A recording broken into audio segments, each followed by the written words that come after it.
Welcome back to the Lanterne Rouge Cycling Podcast, here with Benji as always, and this show is supported by our show partner Lacol for the Vuelta España Stage 18, the Queen Stage, probably the hardest final climb in a Grand Tour this year, Alto del Gamonitero, 14.6 Ks, 10%.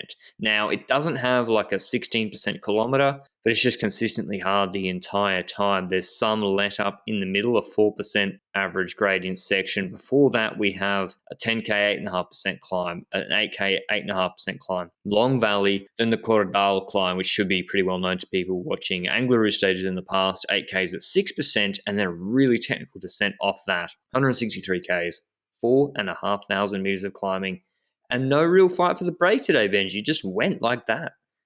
Yeah, it's a pretty large breakaway, even a pretty significant amount of riders, but there was one rider in there that has won two stages already, and we kept looking at from the start because we thought, okay, this might be the strongest rider in the breakaway once again. And surprisingly, no riders from Bahrain, so they must have had a different plan than going in the breakaway today, and that showed when the break started. Well, the gap started deteriorating. It was up to 5 minutes, and then someone started racing in the peloton, and it was the legendary man himself, Yukiya Arashiro, for Bahrain, their entire train at the front, and they were setting tempo there. Not the tempo to immediately close it, but the tempo to try and slowly but surely close it towards the end of the stage. And what do you think the goal was for Bahrain here? The goal was, if I'm trying to elucidate it, and I haven't spoken to Haig or anything about it, but my reading of it is Jose Mourinho has gotten on the phone. I don't know if they've got anyone that speaks Portuguese, and he's explained to them the cycling concept of the park the bus strategy. And it nearly tricked everybody for the entire stage because Haig's 70 kilos. And if you look at his power numbers yesterday, doing 6.3 on the climb when Bernal attacked and did 6.5, it's like 430 watts. And on a 14K, 15K, 10% climb, normally, even in Haig, which looks like his best shape ever, riders like Miguel Angel Lopez and Bernal put him in a lot of trouble and should be able to take a minute, 30 seconds plus, more if they attack earlier and he cracks. So that's what they're doing. They're trying to make the entire stage a bit hard. They're making sure Ineos and maybe Movistar or Jumbo-Visma don't have domestiques fresh at the base of Gamonitero to pace to make it hard from the bottom. That was the plan. And to just keep the brakes stable and just make a longer effort so we don't have a big watts per kilo peak at the end. And I want to echo what Benji said on Twitter about Arashiro. 80K followers. I don't know what he's getting paid, but he's been, we already had a go at Landa yesterday. GCN also dug into him pretty much as well during the commentary, which I agree with. But Arashiro's selfless work again today, even when he was getting dropped, came back. And I think I am surprised, the Landa extension before during this Vuelta, and then, Anyway, next year, that's an off-season discussion. Sorry, Benji, the breakaway, I guess the favourites in it were Micah, Stora, and Aru. Yes, and it seemed like Stora was the strongest because he ended up dropping them all on the second climb on the stage. He started having a gap where he had to try and keep it in the valley. It was a solid 2 minutes for that portion, but suddenly the tempo, was going slower in the peloton, and the gap went up again going on to the Cordal section, and that's where we saw somebody making a move in the peloton when the gap was roughly 2 minutes 30 towards the front with Stora lonely ahead still. A few riders in between like a Micah and an Aru, but they're eventually being caught as well. But Romain Bardet went for a ride together with Biscara. I think they were, Bardet was perhaps trying to get those K1 points because his boy Stora was taking jersey away from him. And that's such a team battle right now, the K1 points at DSM. I don't know what their plan is for stage 20, but they're going to have both of their riders in there, and they're going to fight for each K1 point against each other there. But right now, after this, we've got Stora sitting in first on 59 points, Bardet on 54 points, so 5 points below Stora, and the Roglic is not that far behind either. But hey, Bardet got caught not too far after. He dove into the descent, still ahead of the peloton though, but by the time we hit the bottom of that Cordal going into Gamonitero, it was done for, and in the peloton still, Bahrain basically backward pacing a bit. And it was very noticeable already because Caruso, when he's climbing hard and when he's not climbing hard. And this was not Caruso's godlike tempo, to be honest. And I'll give it to you for now. Movistar clearly wanted the stage win. They'd actually not liked Bahrain's pace in the long valley before Cordal. You're pacing with Oliveira and Erviti, chewing into Stora's gap. And then they pace Rojas at the base of Montero. But then the problem is they're out of teammates. And it's just Martin Lopez left. Sivakov's the only Ineos rider left with Bernal and Yates. Got 12 Ks left on this climb. Jumbo-Visma seem to have no interest in taking it up. Why would they, with Roglic winning yesterday? And as Benji said, Caruso pacing backwards. And this is the park the bus strategy. It's simple because Haig, he doesn't want to lose time on this stage. He backs his TT, I guess, ahead of Bernal. Stage 20 looks better for him to maybe attack Miguel Angel Lopez and Movistar. And so eventually we start seeing some attacks from riders in the group. Is it Bouchard, the Agides Citroën rider, or Champoussin? Yeah, Bouchard, attacking, just lingering on the front. Maybe took his cue from Roman Bardet, who almost cost himself a top 10 on today's stage.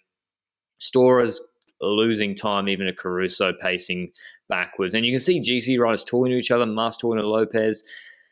Poles is their second wheel, but not looking too good. There's Mader and Haig still there. And then David de la Cruz attacks, who's going for top 10 on GC. He'd actually had his team pace on Cordal. Then, again, recurring theme, ran out of teammates. You can't try things 40 Ks out, 30 Ks out with one rider. And they tried to increase the pace.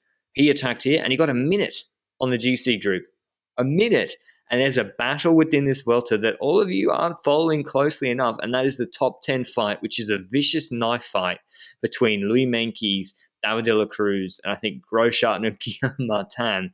And with that gap at a minute, Stora fading, who gets on the front? Tour of Austria winner, I think, Jan Hirt. I think is he a Czech rider on Intermarché, and he reduces the GC group to like 8 riders. Everyone gets dropped. Poles immediately dropped. Everyone except Kuss and Kreuzweig for Jumbo-Visma with Roglic. Just Martin Lopez, Sivakov gone. Yates even dangling at the back. And Intermarché as well to Benji. Like, not just winning the stages, but their ability to actually defend and affect the GC at the point of the race is something I didn't expect. Yeah, and they had surprisingly a lot of support for Viking when he was in red. Hirt held on quite nicely on the last few mountain stages as well, and to have him right now do that pace for Meintjes there is just pretty insane. Like, I did not expect them to. Well, I did expect Meintjes to still be there, Hirt perhaps as well, but for them to set the pace for 2 to 3, 4 kilometers on this final climb, keeping that up for Meintjes, partially because De La Cruz had gone on that attack earlier and has gotten a solid gap on this group. And it's likely a competitor in GC for him, so he has to watch out. But yeah, I feel like I didn't expect that. But hey, it's awesome to see it's a statement, and quite happy to see it. And they've also got Guillaume Martin off the back. They're trying to put more time into him because he was 4th or 5th on GC today, but he's struggling on the climbs. Before we get to the juicy part of this race, or the final climb on the Gamonotero, we mentioned our show partner, Le Col. They produce performance cycling apparel, and they've got a sale on at the moment. And you can use the LR Vuelta 20, that's LR Vuelta 20 discount code to pick yourself up an additional 20% off any of their items, even if they're already discounted. There's an archive sale where there's the Sport Heritage kit, there's the Pro Air, all category jerseys. There's even the Drops Le Col jerseys. Thanks Le Col for supporting the podcast. You can check them out down below. Jan Hirt's pace puts Bahrain under pressure. Caruso's gone, and eventually it's, I think, still Hirt pacing before David de la Cruz has got about a 25-second gap before Bernal attacks again with not that much left to go on the climb, 4.8 kilometers to go. Attacks. He's got Mas, Lopez, Roglic on the wheel, Benji. Yates dropped. Knows that, and he keeps pacing them for like a minute, 2 minutes. I didn't really understand it, to be honest. I think he's trying to push a sustained effort for quite a bit instead of like one striking attack. But the problem is that if Yates is behind, you're basically only hurting your own team. Now, sure, you're also hurting Haig, who was in trouble. So perhaps that is the rider he is trying to hit onto, because Haig is one of the riders that is closest to him ahead of GC. So yeah, well, I think that was the rider. Yeah, sorry. I thought that too, but then what he did later didn't make sense, because then he didn't pace when he had a smaller group later. Yeah. Because then Miguel Angel Lopez counters off Egan Bernal's pace. He goes, he's doing his look back. I'm like, Lopez, stop doing your look back. Just go. This is like a perfect stage for him on his day, maybe the best climber in the world on a finish like this. and gets a 20-second gap and catches David de la Cruz. And then Sepp Kuss is pacing. So Sepp Kuss starts pacing, not looking too good. Roglic puts him on the front and then thinking, oh, is Roglic on the stage where he's not feeling good? That allows Mader to bring Haig back. Another unbelievable effort by Gino Mader today. And Enric Mas obviously can't counter because he's got his teammate up the road. And then Bernal goes again, I think, Benji. Or maybe it was it Roglic surging? I can't remember. I think Roglic was the one surging. Yeah, Roglic surges, Bernal marks him, and then we have a group of Mas, Bernal, and Roglic. And then Bernal, to the point about Jack Haig, starts to attack and then stop, attack and then stop. So he seemed to not gain as much time as he could have on Haig today. Maybe he's going for the stage win. What do you think about Roglic snap closing Bernal's move but not Lopez's move? Is that a choice or Lopez was too strong? I think that Bernal's was the first one, and that's the reason that he made the decision to close. I don't think it's specifically because it's Bernal doing so.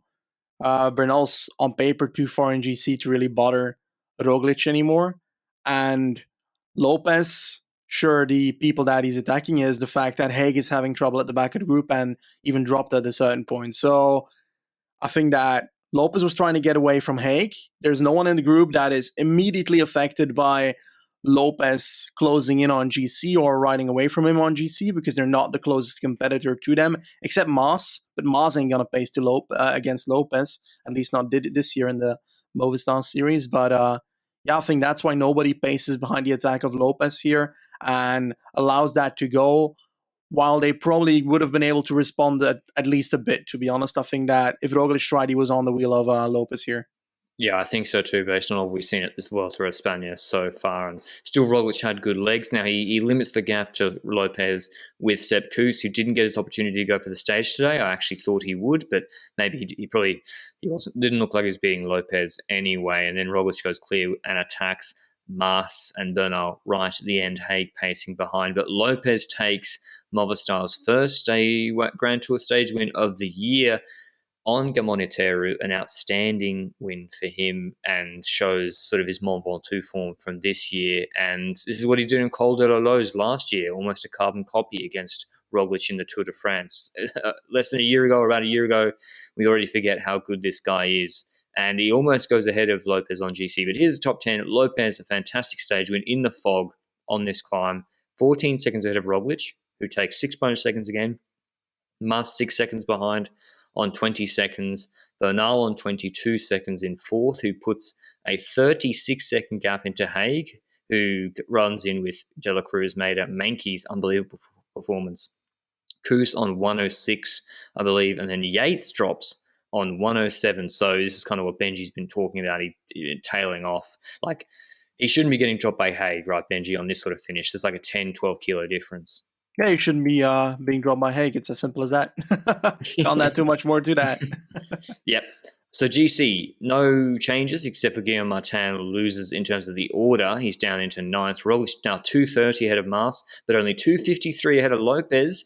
Enric Mas might be sweating a little bit with Lopez. I think Enric Mas has Roglic and Kuss to thank for his second position today. Haig saves fourth. He's 7 seconds ahead of Bernal, and Yates loses more time. He's 1 minute and 1 behind Bernal in sixth. Then Kuss, 7th, Mader, 8th on 7:48, about 50 seconds ahead of Guillaume Martin, and then Menkes 10th on 9:02, only 22 seconds ahead of David de la Cruz. So tomorrow's stage, before we talk about the GC ramifications, it's a bit of a weird one. It's a Magnus Court stage, Benji, 191 Ks. It opens up with 10 Ks 4%, a 2-3K descent, 10 Ks 5.5% descent, 12 Ks 4% rolling ridgeline, and then it's pretty much flat before a 3K 4% climb, and then 30 Ks of false flat downhill, or 25 Ks of false flat downhill. It's a very unusual profile. It's kind of like the Ceratizit La Vuelta Challenge Stage 1. Go and check out our podcast on that separately or at the end of today's stage. But is this break or is this EF controlling? I think this is a breakaway stage. You might as well put him in the breakaway instead of controlling from the peloton. And on paper, the parkour with the climbing at the start does suggest that a large breakaway could form on the climbing section, and then it's a matter of who's going to take it on. I don't think Quickstep is going to be able to do so for Jakobsen that quickly in the race, so by the time they're able to reorganize and get to the front perhaps and start pacing, the time for catching the breakaway might be done already. So I think they might be more eager to put a Bajoli in the breakaway perhaps or something like that and just not go for Jakobsen on this stage. But hey, he can surprise me and I'd be down to see it. But I kind of hope it's a breakaway stage. This is just screaming, it's screaming break, to be honest. Unless Bike Exchange have Matthews in the bunch and want to pace all day, which I wouldn't recommend. I even think Schultz tried in the break today. He's quite fast, but yeah, Schultz, Baggioli, Court, a lot of fast guys in the break, one would think. So not a big GC day, I wouldn't think, unless someone has a big problem at the start in the first hour of tomorrow's stage. Stage 20 is the big next GC battle. That's got 4,000 meters of climbing or something. It's up and down all day, and it's a hilltop finish too. There's like a 2K, 10% climb. I think Bernal's going to like to look at that, actually, before the TT. But that's for a later date. Stage 17, Benji, was better than stage 18. Will you remember this one forever? I think it was just a quite good finish. Yeah, it's quite a good mountain finish, but nothing too insane. Kind of reminds me of the likes of an Angliru that we always shout about, but in the end, it's always just the last 5-ish to 3 kilometers that does everything. And today it's as well the latter part of the climb that does something. And if it wasn't for Wanty setting up the crazy tempo for a bit, we might not have had any big surprises here. Exactly. I mean, maybe Bernal and Lopez have Wanty to thank, because at that moment, before they increased the pace, Bahrain's strategy was working perfectly and no one had called their bluff. And once they did, they looked in trouble. So, I mean, Benji, it's good to see Bahrain. Landa's not there and they're now looking like a seamless unit today, working as a team with a coordinated plan. I think, do you reckon Tratnik in the break tomorrow? Who can they get in the break? I want Arashiro in the break. Free Arashiro. Yeah, hashtag free Arashiro. Nobody else, just Arashiro. That's it. Who did I pin you down on your final pick for tomorrow's stage? I'm going for Andrea Scron on this one. Oh, that's a good call. I'm going with Baggioli. Okay.